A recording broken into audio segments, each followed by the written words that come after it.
Galatia o yung sulat po ni Paul sa mga taga Galatia, no? At sinasabi po dito na kung ang Bible po ninyo ay Poimen, maganda po yung sinasabi dito, no, as an introduction, na sinasabi po dito ng may pangaral ang magandang balita tungkol kay Jesus at matanggap ito ng mga hentil. Lumitaw ang katanungan kung ang isang hentil ba na nananalig kay Kristo ay dapat pang pailalim sa kautusan ni Moses. Ayon kay Pablo ay hindi na dapat, sapagkat sa pamamagitan ng pananampalataya ay nagkakaroon siya ng buhay kay Kristo. Dahil sa pananalig kay Kristo, pinapawalang sala ng Diyos ang tao. Subalit sa mga iglesia sa Galatia, isang lalawigang Romano sa Asia Minor, ay may mga sumasalungat kay Pablo at nagtuturong kailangan pang pasakop ang tao sa kautusan ni Moses upang mapawalang sala sa harap ng Diyos. Ang layunin ng sulat ni Pablo sa mga taga-Galacia ay ang mapanumbalik sa tunay na pananampalataya ang mga nadaya ng maling turong ito. Nagsimula si Apostol Pablo sa pamamagitan ng pagtatanggol sa kanyang karapatang matawag na apostol ni Hesukristo.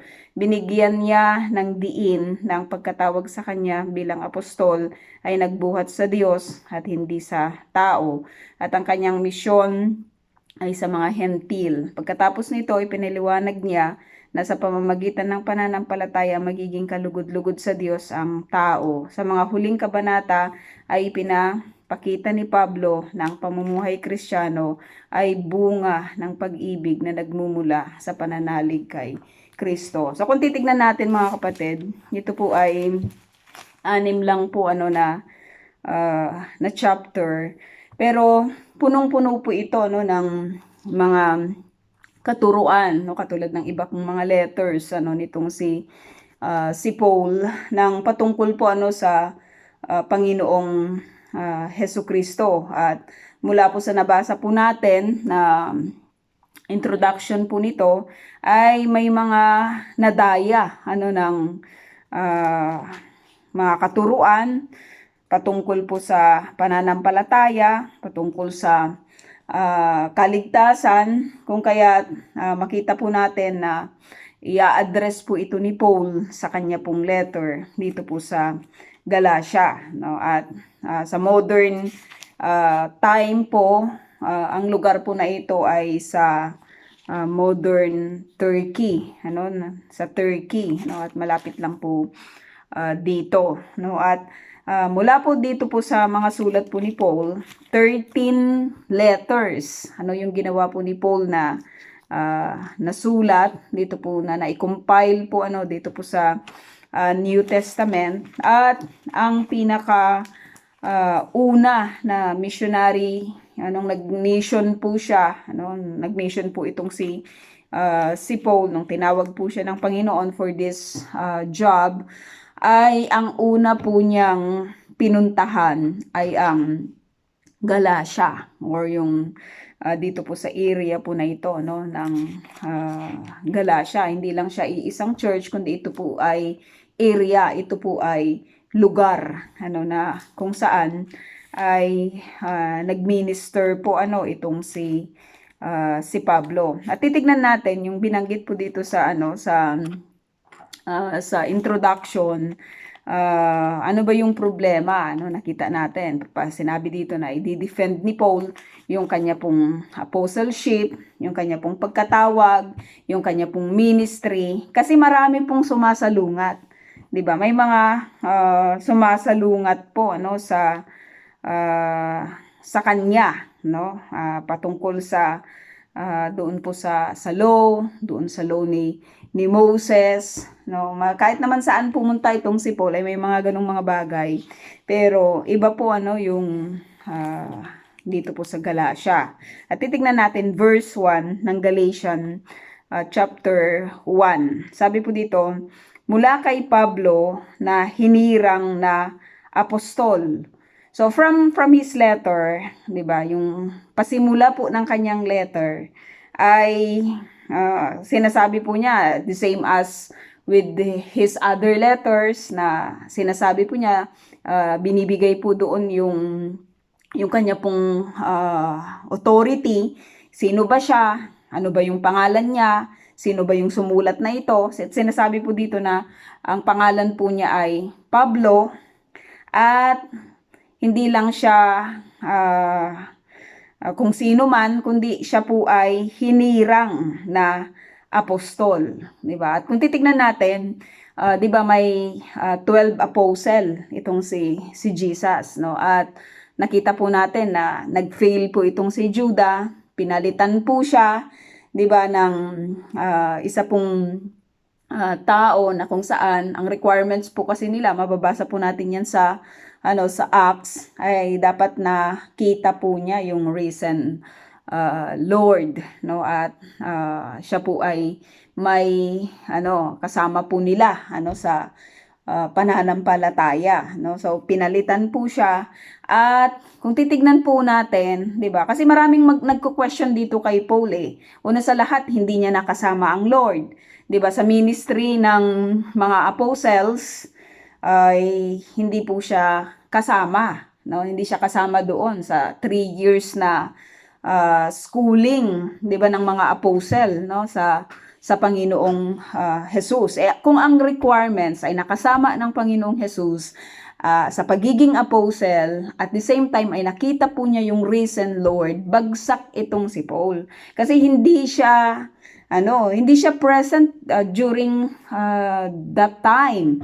No, present lang siya. Nakita natin na ang una po niyang appearance na nabasa po natin ay nung binato, no, minartir itong si Stephen. Nakita natin siya doon na siya po yung nag-keep, 'di ba, ng mga balabal, ng mga bumato dito po kay Stephen. So sa kanyang ministry, kasi makikita natin, 'di ba, sa Acts 25, binabanggit po dito yung kanya pong conversion. At titignan po natin na mula po doon po sa kanyang pagtatanggol, 'di ba, ng kanya pong sarili, binanggit po niya doon na na-meet po niya, 'di ba, ang Lord, ang Panginoong Jesus mismo. Kasi on his way to Damascus, 'di ba, sabi niya, Saulo, Saulo, Saulo, bakit mo ako inuusig, 'di ba? Nakipagkita mismo ang Lord, 'di ba, sa kanya. At ang Lord mismo, ang Panginoong Jesus mismo, 'di ba, yung nagbigay sa kanya ng command.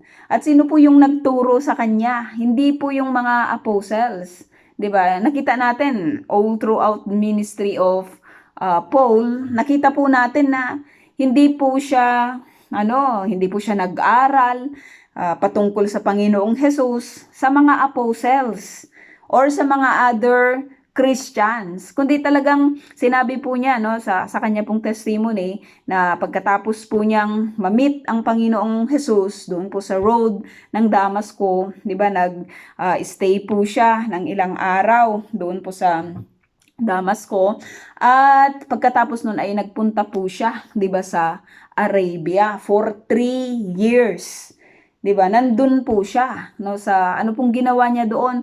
He learned. Kasi special po yung kanyang pagkatawag sa Panginoon. At bakit 3 years? Maaring sabihin natin bakit 3 years siya nag-stay doon sa Arabia. Just the same as the 3 years ministry of Jesus with the apostles, or to the apostles, 3 years din po yung learning process nitong si Paul doon po sa lugar po ng Arabia, na kung saan ang Lord mismo ang nag-taught sa kanya. Bakit po natin ito nasasabi? May mga biblical reference po ba tayo? Kasi makikita po natin na magmula nung siya po ay tinawag, 'di ba? Nang siya po ay tinawag ng Panginoong Jesus, 'di ba? Hindi naman siya sino ang nagturo sa kanya?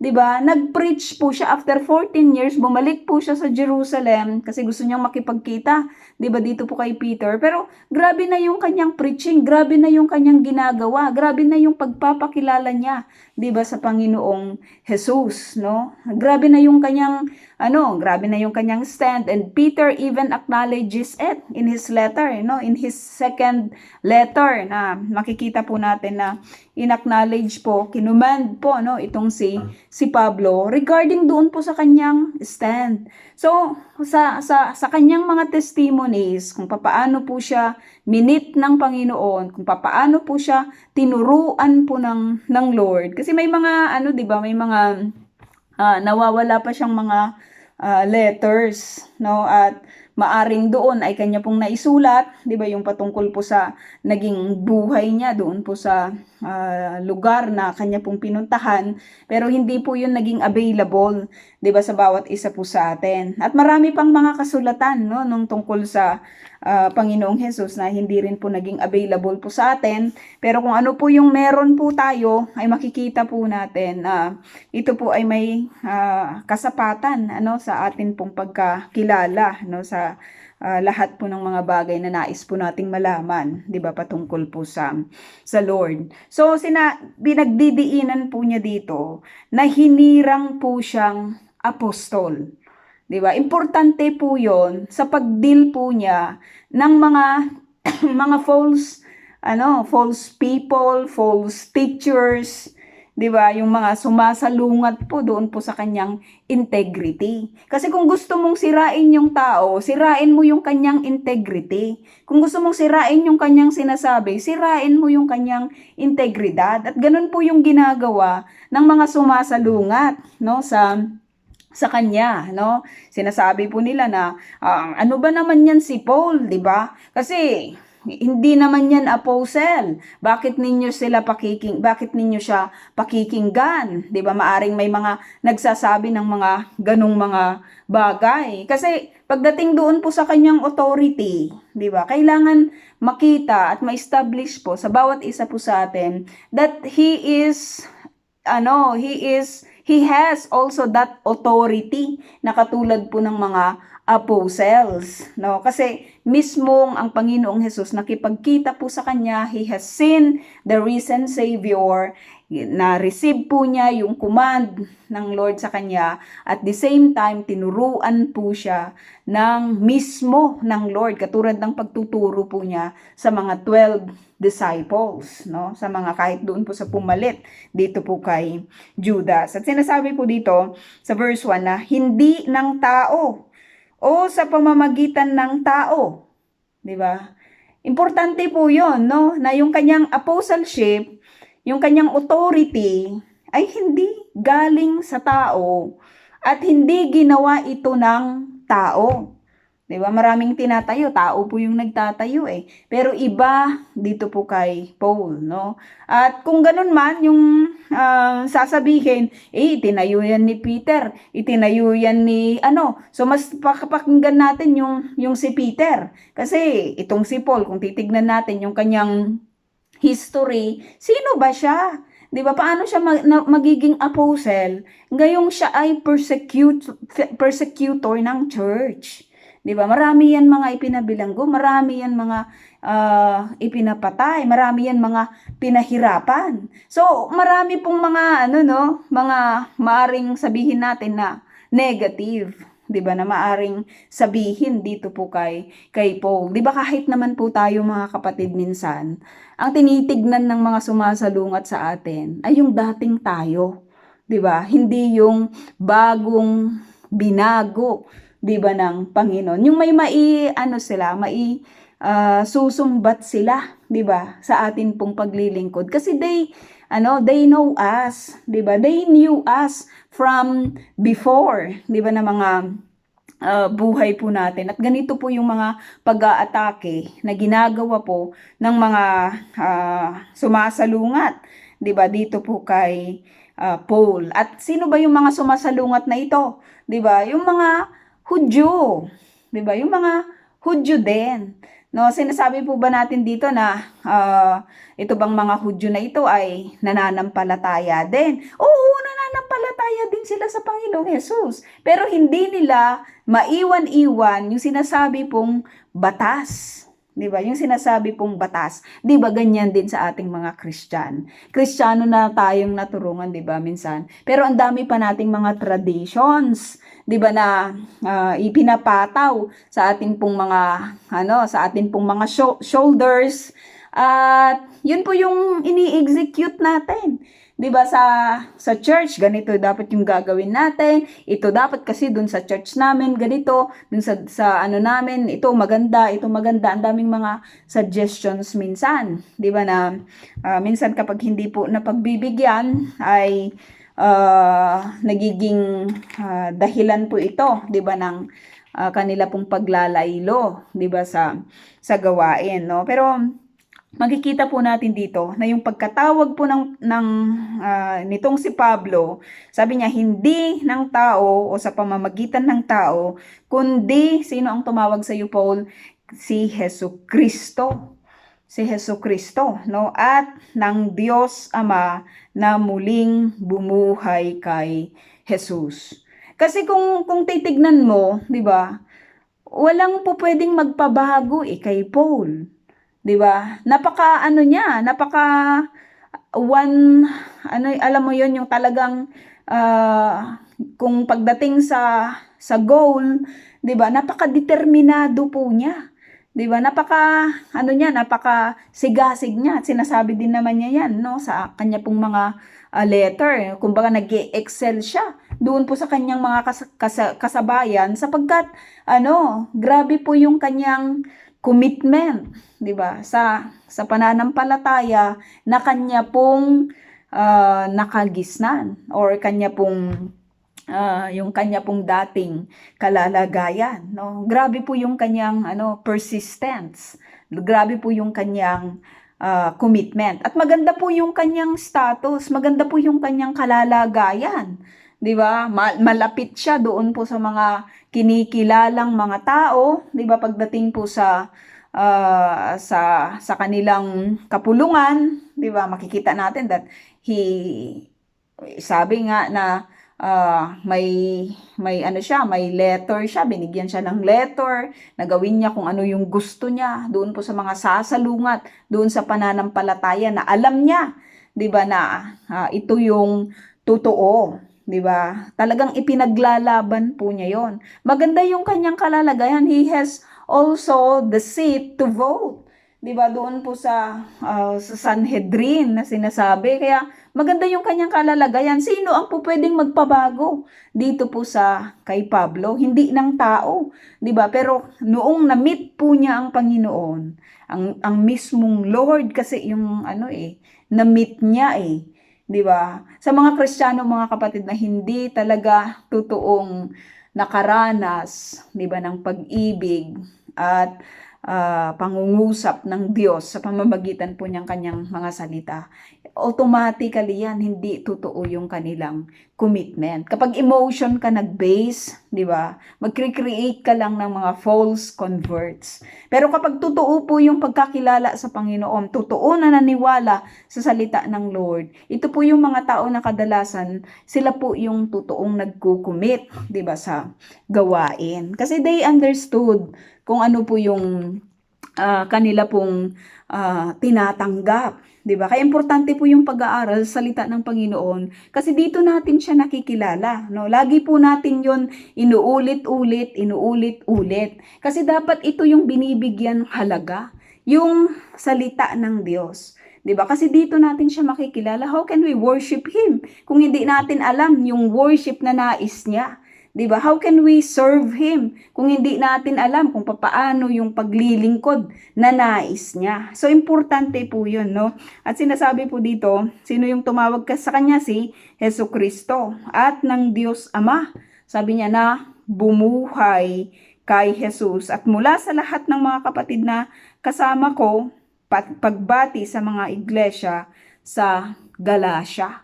So, dito pa lang makikita natin na alam mo yun, may mga kasama siya, 'di ba? Hindi niya sinabi yung mga kasama kong mga apostol, hindi. Ang mga kasama niya ay mga kapatid. Kasi yung mga apostol, 'di ba? Sa kanila pong mga sa kanila pong pagmiministeryo, iba-iba po yung kanilang mga naging destinasyon, 'di ba? Iba-iba yung mga lugar na kanila pong mga napuntahan as they proclaim the good message or the good news, 'di ba, ng tungkol sa Panginoong Hesus. Sinong kasama ni Paul? Yung mga kapatid, sinasabi niya, 'di ba? Yung mga kapatid. Sino yung kasama niyang nagmi-minister? Nung una, 'di ba? Napag-aralan natin si Bernabe, yung kanyang kasama, si Silas, at marami pa pong mga tao yung ang na-convert sa pamamagitan po ng testimony, sa pamamagitan po ng pangangaral nitong si Pablo. Just imagine na lang, no? Yung isang committed person,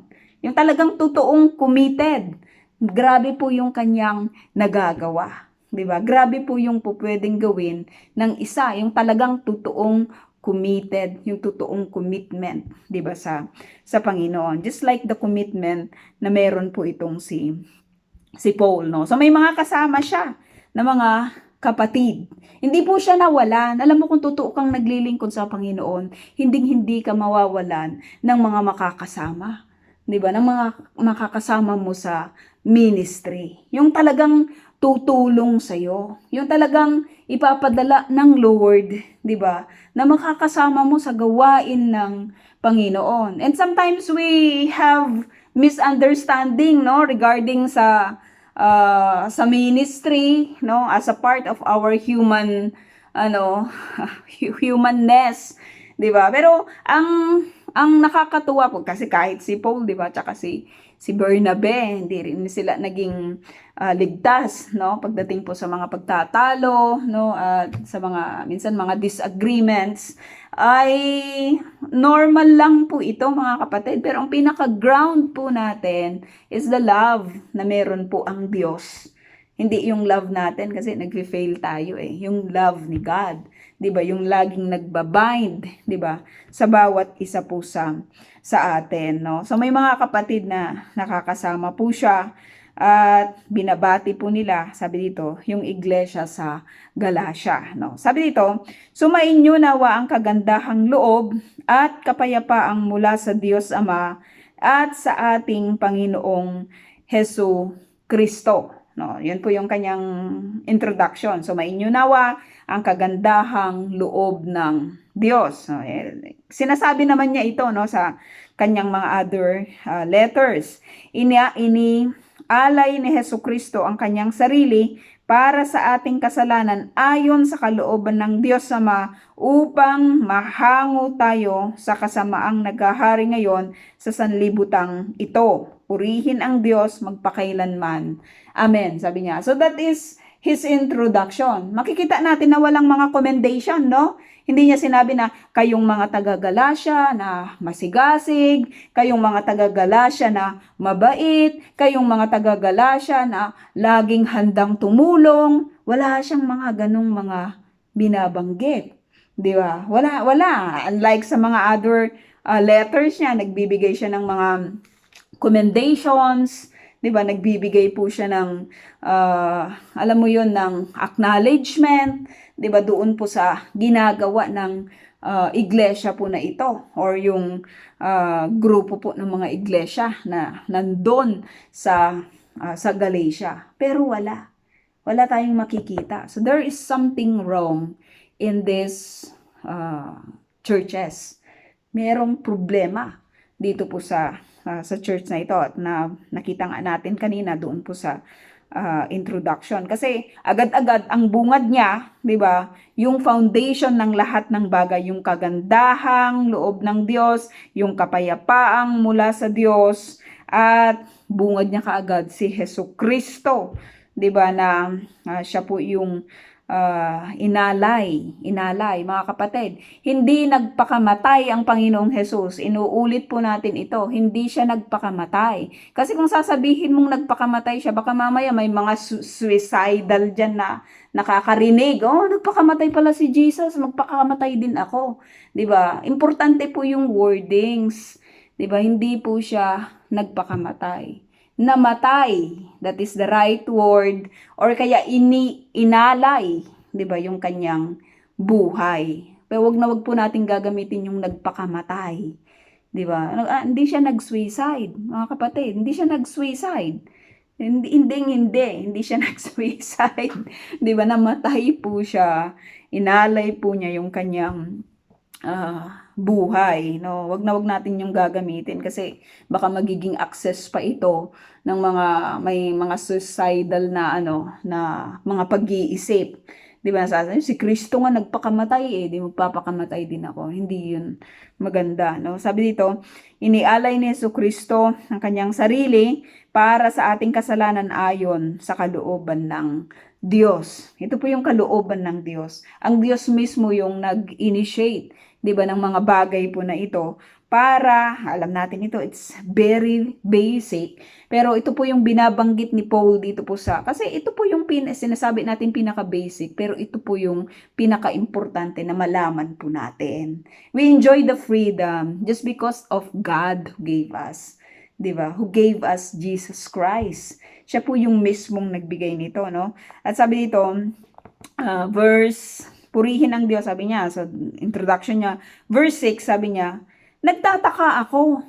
Gadagad siya, no? Sabi, na-amaze lang talaga ako sa inyo. 'Di ba? Kasi sinasabi niya dito sa sa chapter 3, mga hangal na mga taga-Galatia. 'Di ba? Grabe yung kanyang kasi alam mo kung anong inaatake dito?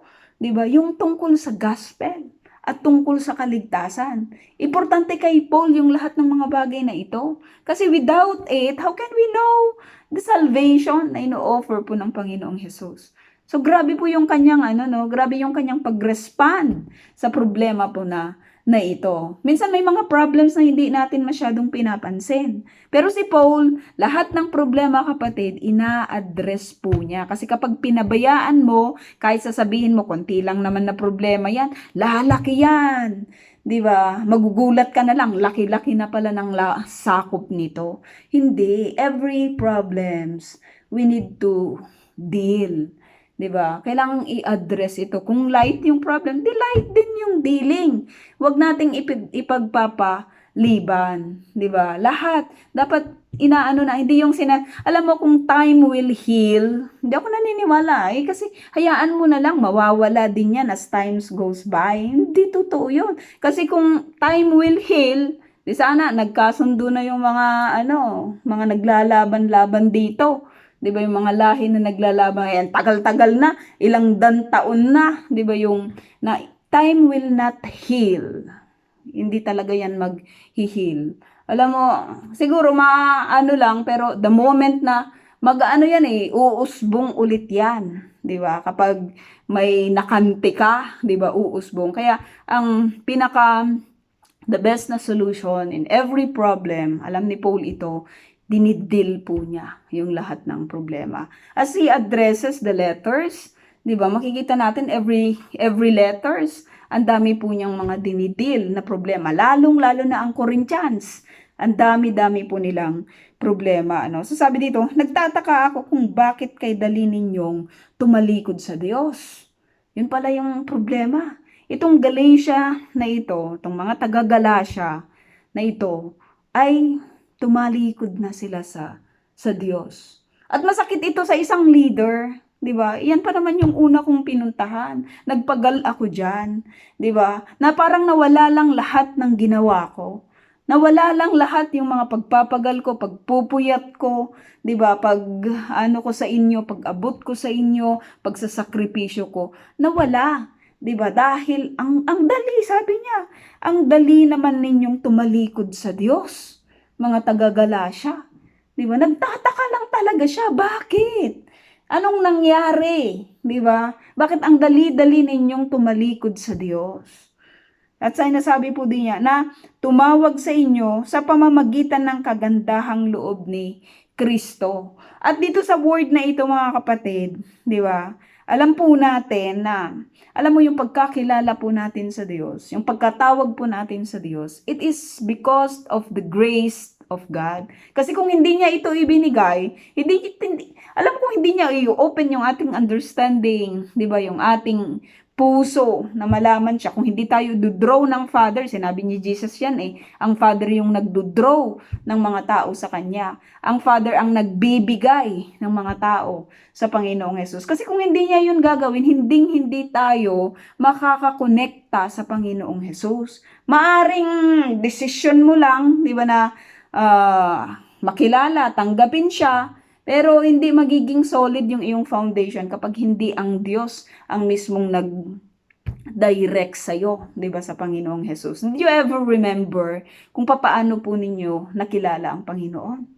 Di ba, naaalala pa ba ninyo yung mga bagay na iyon? At itong mga taga-Galatia, ang Diyos yung tumawag sa inyo eh. Dahil doon sa kanyang kagandahang loob kay Kristo, siya yung tumawag sa inyo. Pero bakit? Nagtataka ako, sabi ni Paul. Talagang na-amaze lang talaga ako. Kasi ang dali ninyong tumalikod. Di ba? Maaring sabihin kasi may mga problema masyado ang Kristiyano eh. Di ba? Kasi kala ko yung mga Christian leaders ko, ganito, ganyan, ganyan. Kaya ako tatalikod na lang. Ako maglalaylo na lang, ganyan, ganyan, ganyan. At dali mo namang tumalikod. Di ba? Isang pagkanti nga lang yan eh. Tatalikod na kagad kayo, mga taga-Galatians. Anong nangyari? Sabi dito, ano kayang nangyari?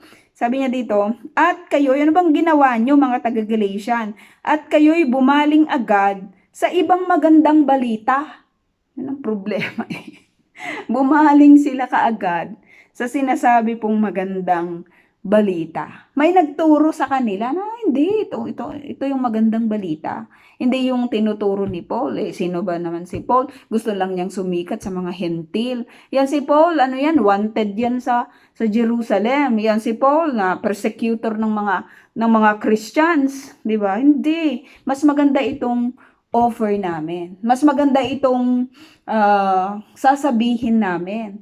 Ito yung totoo. Ito yung dapat, no? At makikita natin kung paano po ito i-deal, 'di ba, ni Pablo, no? At sinasabi po dito no na tumalikod po sila. That's one of the problem. Tumanggap po sila ng ibang mga tagapagturo.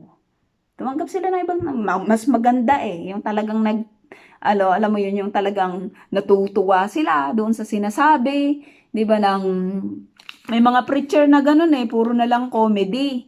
Tapos tanungin mo kung anong natutunan yung pagpapatawa, 'di ba, yung kanila pong sasabi, no? At nakakatuwa din naman pag may mga ganung mga bagay. It is also a gift, 'di ba? Pero dapat yung mensahe ay mas higit na makilala kaysa doon sa pagpapatawa, no? Or kaysa doon sa ibang mga sinasabi, no? At sinasabi po dito verse 7, ang totoo ay wala namang ibang magandang balita eh.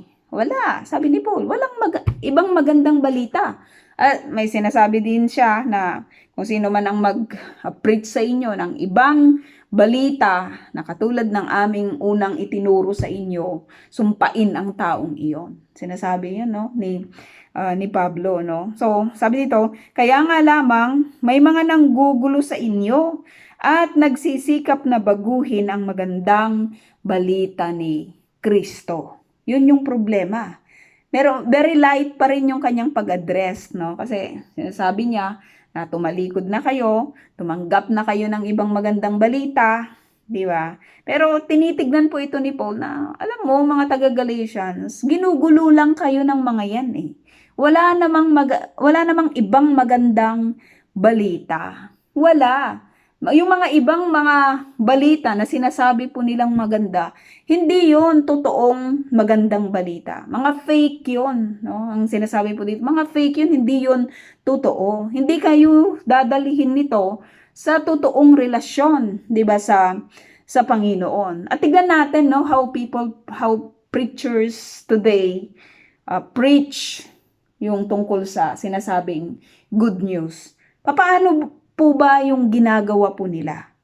'Di ba? Ang dami-dami nilang mga kinukuhang mga bagay-bagay, 'Di ba? Mula sa preacher na ito, mula sa preacher na ito, sa preacher na ito, mula sa science, mula sa alam mo 'yon, mula sa medicines and everything, 'di ba? Tapos 'yun na yung higit na nangingibabaw kaysa sa salita ng Panginoon. Hindi po dapat gano'n, no? Mas maganda na mas nangingibabaw kung ano po yung sinasabi po ng banal na kasulatan. Kasi kung ganon, magugulo po tayo.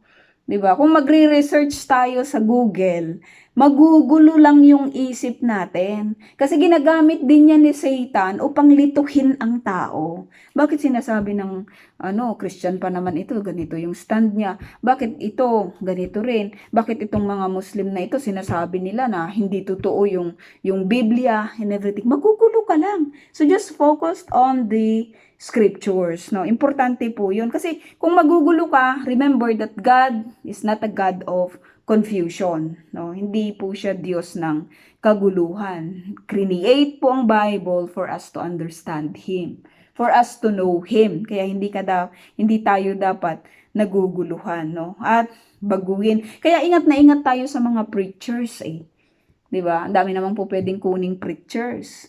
Pero ingat tayo kasi we don't know their stand. 'Di ba? Hindi natin sila kilala, baka mamaya kung ano na yung ituturo sa atin na magandang balita. Meron kami dati inatinan na kinuha nilang preacher. Ang sabi niya, 'di ba, na it is not the lyrics of the song daw that connects to God. Kahit yung hymn, yung iano mo lang, yung ganun-ganun daw, ay ano yon, solid na foundation na yon, 'di ba, para ikaw ay makapag-connect doon sa Lord. Kung ano-ano na yung itinuturo, 'di ba? Hindi na yun kinuha kasi alam mo yun. Kung ano-ano na yung kanyang itinuturo. Dapat maingat din tayo kasi Satan is doing everything. Even he is using the pulpit, 'di ba, of those churches para mag-spread ng lies. Kasi siya po yung father, 'di ba, ng lies, no? Sabi dito verse 8, subalit kahit kami o isang anghel mula sa langit ang mangaral sa inyo ng magandang balita na iba sa ipinapangaral namin sa inyo, parusahan nawa sana. Parusahan nawa siya ng Diyos. Sumpain yung tao na yon. Sumpain sana siya ng Diyos. Kung ibang balita, kapatid. Paano mo ma-identify yung totoong balita, yung totoong good news about the Lord, tsaka yung hindi totoo, kung hindi mo una alam kung ano yung nakasulat sa scriptures. Kaya importante yon. Kasi hindi mo kaya maraming nadedenggoy kasi they don't have time to study the scriptures. Wala silang time. Mas may time sila sa teleserye, mas may time sila sa Facebook. Kaya kung may dumating na parang okay naman yung sinasabi niya ikaw na yung naging judge. 'Di ba? Okay naman yan, maganda naman, wala namang mawawala sa atin kung magrerespetuhan tayo lahat 'Di ba? Respeto mo yung religion ko, respeto ko yung pananampalataya mo. Pero alam mo ba na sinasabi ng scripture na hindi ganon? 'Di ba? Hindi ganon. Walang sinasabing ang Bible na respeto mo yung pananampalataya niya. Hindi. 'Di ba? Sinasabi doon, sumpain yung ibang sumpain nawa siya ng Diyos. Kung sino man yung nagtuturo ng ibang aral na iba sa ipinapangaral nila Paul. Sumpain daw, kapatid 'Di ba? Hindi sinabi respeto. Respetuhin natin. Kasi, yan iba yan Hindi, sumpain, sabi, sumpain sa nawa siya ng Diyos. Ganun po yung pag-deal ni Paul. Pagdating po sa false na mga nagtuturo or sa mga false na sinasabing good news. Kaya sinasabi dito, kahit kami o may anghel na dumating tapos iba yung ituturo sa inyo, 'di ba? Ito po ay contradict doon sa dati nang naituro namin sa inyo, sumpain yung tao na yun. Sumpain siya ng ng Diyos, no? Sinasabi na namin ito sa inyo at inuulit ko, sinabi na namin ito sa inyo at inuulit ko ngayon, parusahan nawa ng Diyos ang sino mang mangaral sa inyo ng magandang balita na iiba kaysa sa tinanggap na ninyo. So very specific ito, walang respetuhan. 'Di ba? We must understand. 'Di ba na? Kasi the more that you will respect, you will tolerate that wrong. 'Di ba? You will tolerate that wrong.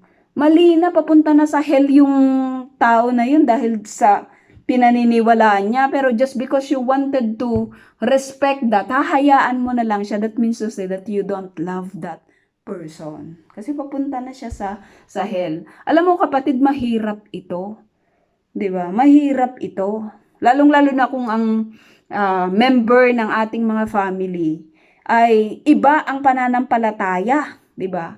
Sa bawat isa po sa atin. Iba yung kinagisnan nila eh. Sabi niya, dito kami, ganito kami, sagrado, 'di ba? Dito na kami mamamatay, dito na kami sinilang, dito na kami mamamatay. Sometimes it's so hard. Wala namang sinabi na madali eh. 'Di ba? It is so hard. Kaya kailangan lang talaga yung commitment, 'di ba, sa Panginoon, yung talagang totoo na pagkilala at pag-entrust sa Panginoon sa lahat ng bagay. But you will do your part as I did, 'di ba? Talagang sinusubukan ko naman na ipakilala sa kanila, 'di ba, yung magandang balita ng patungkol po sa Panginoong Hesus. Pero it's their decision. 'Di ba? Sometimes napupulaan po ako sa bagay na ito kasi parang ang tingin sa akin hindi ako nagmi-minister sa family ko. 'Di ba? Kasi iba yung kanilang pananampalataya, iba din po sa akin. I am trying all my best, 'di ba? To tell them about this faith that I have, about these scriptures that I have. At grasya lang talaga ng Panginoon ang makakapagpabago ng isang tao, katulad ng pagbabago ng tao po na sumulat nito, si Pablo. It is God. Kaya patuloy ko pong idinadalangin, Lord, kumilos kayo. Kasi sa Kanya lang talaga eh. Sa Kanya lang. 'Di ba? Sa Kanya lang talaga tayo aasa ng kaligtasan. 'Di ba? Even in sa atin pong mga families. Pero sinasabi po dito mga kapatid, na kapag iba yung itinuturo, at kapag sasabihin natin, minsan naririnig ko to sa atin eh, respeto natin. That means to say, you agree to their distractions. Anong gagawin namin? 'Di ba? Anong gagawin namin, sister? Ano bang ginawa ni Paul? 'Di ba? Inaddress po niya yung bagay na ito. Magsalita ka lang. Magsalita ka, 'di ba? Sabihin mo kung ano yung totoo. Kasi kailangan may pagpipilian yung tao. 'Di ba? Kung totoo po siyang may desire na makilala po ang Panginoon, iisipin niya kung ano yung iyong sinabi. At iisipin din niya kung ano yung sinabi ng iba. And it is for him or her, 'di ba, to decide for herself sino ba yung mas matimbang. Kung ang Lord talaga magda-direct sa kanya, 'di ba? At least you have opened your mouth. 'Di ba? Kailangang i-address, no? Sino man, sabi dito, sinabi ko na ito sa inyo, sabi ni Paul, pero sasabihin ko ulit sa inyo kasi importante ito. Sino man, kahit ako o ang mga anghel ang pumunta sa inyo o kahit na sino man ang pumunta sa inyo, sabi niya, na iba, 'di ba? Na mangaral sa inyo, na iba, naiiba kaysa sa tinanggap na ninyo, sumpain yung tao na yun. Huwag mong i-welcome yung tao na yun. 'Di ba? Hindi yung bibigyan mo pa siya ng opportunity talaga na mag-speak sa pulpit. Alam mo, talaga kapag may mga nagtuturo sa pulpit na iba yung kanilang mga sinasabi, 'di ba? Talagang hindi ko talaga ma-take, hindi ko talaga kayang pakinggan. At talagang i-request ko, gagawin ko talaga yung lahat ng kakayanan ko na i-request ko na wag patayuin yung tao na yon. At kapag hindi ako papakinggan, gagawa pa rin ako talaga kasi hindi siya dapat tatayo. Hindi lang dahil sa magaling siyang yumakap, magaling siyang hindi. Kailangan yung content ng itinuturo niya, importanteng makita ng bawat isa po sa atin. 'Di ba? Importante po 'yon. Kasi kung hindi, sisirain po niya, guguluhin po niya yung isipan, magki-create siya ng faction within the church. Dapat hindi iba-iba yung grupo natin.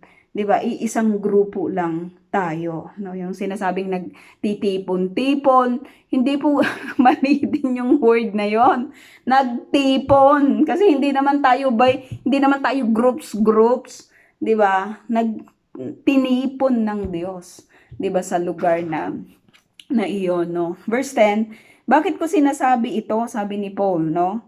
So nakita natin yung how he defends, 'di ba, yung kanyang apostleship, how he defends yung gospel, 'di ba? Sinasabi niya, wala kahit sino yung dumating, kahit kagaling pa, kahit Harvard pa yan graduate, pero kung iba yung kanyang binabanggit, iba yung kanyang itinuturo, wag niyo siyang tanggapin, sumpain yung tao na yon, 'di ba? Sumpain yung tao na iyon, no? Talagang i-curse yung tao na iyon. Sabi niya, bakit ko sinasabi ito? Sabi niya, verse 10, dahil ba sa nais kong mapuri ng tao? Sabi niya, hindi. Kasi ito yung ano sa kanya eh, ito yung mga ibinabanat sa kanya eh, itong si Paul. 'Di ba? Gusto lang niyang sumikat eh sa mga hentil. Gusto niyang purihin siya ng mga tao. Kaya na-dress niya. Alam mo, every word, sabi niya gano'n, sinasabi ko ito, gusto ko bang mapuri ng tao? Hindi, sabi niya. Ang papuri lamang ng Diyos ang tangi kong hinahangad. 'Di ba? Ang papuri lang ng Diyos ang tangi kong hinahangad. Kadami mong ang likes, 'di ba, sa iyong posting. Natuwa ba ang Diyos doon? 'Di ba? Na pinuri ka ba ng Diyos sa ginawa mo na iyon? 'Di ba? Importante po 'yan kasi ang tao gusto niya maraming likes eh. Kung papuri ng tao yung gusto mo, makukuha mo talaga 'yon. 'Di ba? At pag nakuha mo yung papuri ng tao, yun na yung ano sa'yo, yun na yung gift sa'yo, or yun na yung prize sa iyo. Pero kung papuri ng Diyos, 'di ba, yung hinahangad mo, na katulad ni Paul, ano, yung papuri ng Diyos. Kaya magiging maingat tayo sa lahat, no? Kahit sa ating mga postings, kahit sa ating mga ano, kahit sa lahat ng atin pong mga ginagawa. No, may mga human talaga na bigla na lang, alam mo yung mga humanness natin, bigla na lang minsan talagang lumalabas. Pero dinadirect pa rin po tayo, tinuturuan ng Lord sa kung ano po yung dapat nating tahakin. Kasi hindi pa naman po tayo perfect. Yung perfection po natin ay sa Lord. 'Di ba? Binabago po niya tayo araw-araw, no? Sabi dito, hindi yung papuri ng tao, ayoko ng mga papuri ng tao na yan. Sabi niya, ang papuri lamang ng Diyos ang tangi kong hinahangad. Yun lang. Ito rin po ba yung gusto natin? Papuri lamang ng Diyos? 'Di ba? Yung hinahangad po natin. O nagyahangad pa po tayo ng ibang mga bagay. Gusto ko gustuhin ako eh. Kaya gagawin ko yung lahat nito eh. Pagluluto ko, paglilinis ko, mamasahiin pa ako, mamasahiin ko pa, pagpapalingki ko, lahat gagawin ko kasi gusto ko, gustuhin ako ng tao. 'Di ba? Maraming ganon. We wanted to be liked by all. 'Di ba? Pero alam mo, mas gusto ko nagugustuhin ako ng Lord. 'Di ba? Mas gugustuhin ko na katulad ni Paul ay yung ano mo yun, yung papuri ng Diyos yung hinahangad ko, no? Yung hinahangad, sabi dito ni Paul. Sinisikap ko bang magbigay lugod sa tao? Sabi niya, hindi. Na-address niya, hindi. Kung iyan ang talagang hangad ko, hindi na sana ako naging alipin ni Kristo. Totoo naman, 'di ba? Kung hangad lang niya na mapupurihan ng tao, or kung hangad lang niya na magbigay ng kaluguran doon sa tao, hindi ito yung tamang ano, hindi na sana siya tumanggap sa Panginoong or naging alipin, sabi dito, no? Nalipin ni Kristo. Kasi sa pagiging Kristiyano, kapatid, hindi naman bed of roses yan eh. 'Di ba? Hindi yan yung ipinangako sa atin ng Panginoong Hesus. Ang sabi niya, in this world, you will suffer. 'Di ba? Makakaranas kayo ng mga tribulations, persecutions. Yun po yung buhay natin as Christians. Kasi ano tayo eh, 'di ba? Ah, alam mo yun, yung talagang tinitrim ng Diyos yung bawat isa po sa atin perfect for heaven. Kaya walang Kristiyano na alam mo yun, dapat ganito yung buhay Kristiyano, dapat walang mga problema, dapat walang mga persecution. Wala, hindi ganun, hindi yun yung ipinangako, 'di ba? Sabi nga ni Jesus, kung ako nagsuffer, 'di ba? Kayo din ay magsasuffer for my name. At totoo naman 'yon. Lahat ng mga gagawin po natin sa mundo na ito, aayawan po yan ng mga unbeliever. It will cost us our life, pero greater is the promise na ibinigay po sa atin ng Diyos, no? Greater is the promise. Kaya magpatuloy lang po tayo. Marami pong mga problems dito, marami pong mga persecutions. 'Di ba yung madadaanan po natin or ma-acquire po natin as we continue to maraming mga problema kahit nga sa church or sa fellowship, sa mga kapatid, sa pamilya, sa environment, sa nation, and everything, 'di ba? Pero yung ground po natin as Christians or as alipin, 'di ba, ng Panginoon ay higit na mangingibabaw. Verse 11, sabi dito, mga kapatid, nais kong malaman ninyo na ang magandang balitang ipinapangaral ko'y hindi kathan ng tao. Hindi kathan ng tao. Yung magandang balita na ipinapangaral ni Paul ay hindi kathan ng tao. Pansinin natin yung mga yung mga ibang mga churches. Kung ano po yung kanilang, yung ipinapangaral alam mo, nag-create na sila ng sarili po nilang mga libro, ng sarili po nilang mga pananalangin, ganito dapat. Si Paul hindi ganun, no? Hindi kinatha ng tao yung kanyang ipinapangaral. Diba? Hindi katha ng tao. Kahirap kaya yung sumunod, ito dapat, ito daw. Iisip niya yun eh. Diba? Revelation niya yun eh. Iba naman yung iba naman yung personal, 'di ba, na pangungusap sa iyo ng Diyos sa pamamagitan ng salita ng Panginoon. May mga pastors na ito dapat ang i-preach nyo, ito dapat yung i-preach nyo, 'di ba? Hindi, sapat na po yung Bible. Hindi mo na kailangang dagdagan, no? Sabi dito, hindi ito kathan ng tao. Hindi ko ito tinanggap mula sa tao. Sabi niya, at hindi rin itinuro sa akin ng sino mang tao. Ito pa yung sinasabi ko kanina. Si Paul, hindi siya nag-aral sa mga apostles. Paano ba maging Kristiyano? Paano ba yung ginawa ng Panginoong Hesus? Ano ba yung dapat gawin?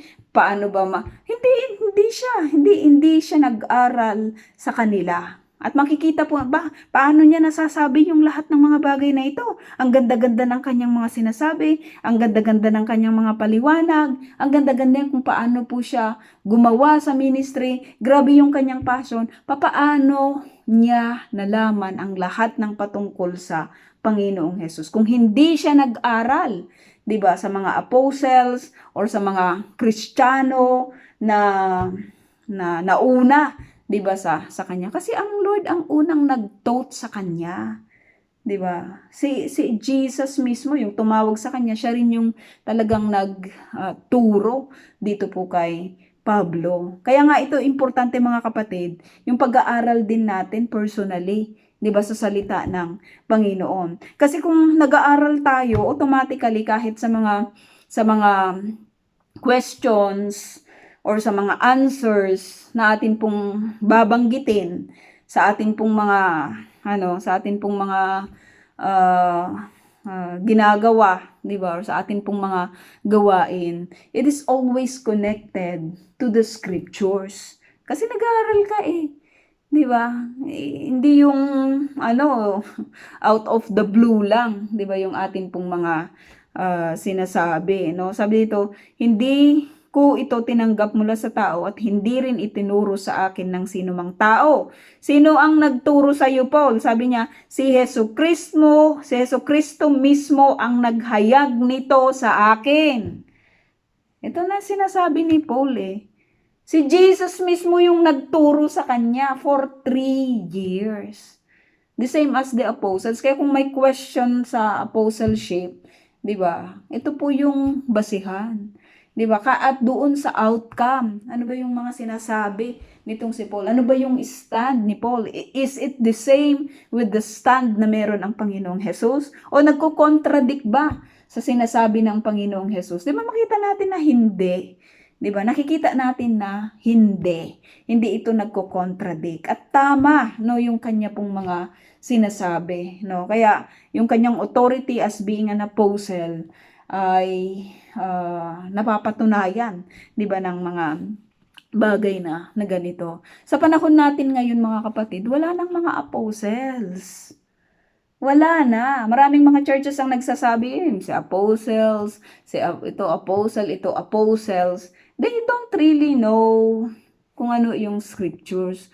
Alam mo kung ano yung alam mo yung requirements of being an apostle? Nakasama mo ba si Jesus? Tinuruan ka ba ni Jesus? Nakita mo ba yung risen Savior? Katulad ni Paul. Nakita niya talaga may mga witnesses na may kasama siya sa pagpunta sa Damasco at sinasabi po niya doon sa kanyang testimony. Nakasama ba? Wala. Bagsak lahat yung mga yon.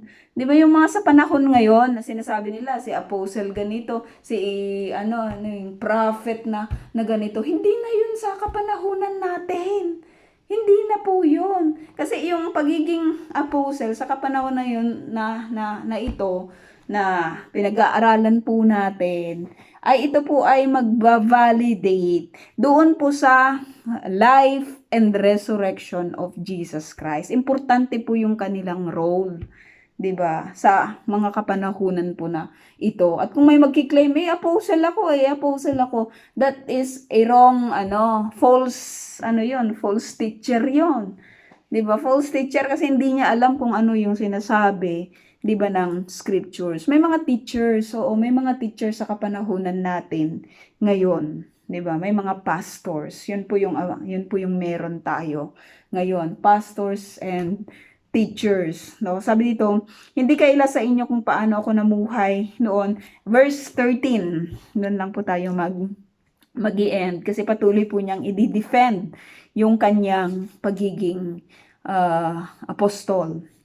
Kung i-continue niya na i-defend yung pananampalataya, 'di ba, na meron siya. At bawat kataga ng kanya pong mga babanggitin ay pag-atake po ito doon po sa mga sumasalungat, 'di ba, sa kanya. So makikita po natin as we go on dito po sa book of Galatians. Marami siyang dito itatakel Marami talaga na kanyang sasabihin dito po sa mga taga Galatia. So yun po mga kapatid yung ating lesson at si Sister Demi po yung ating facilitator.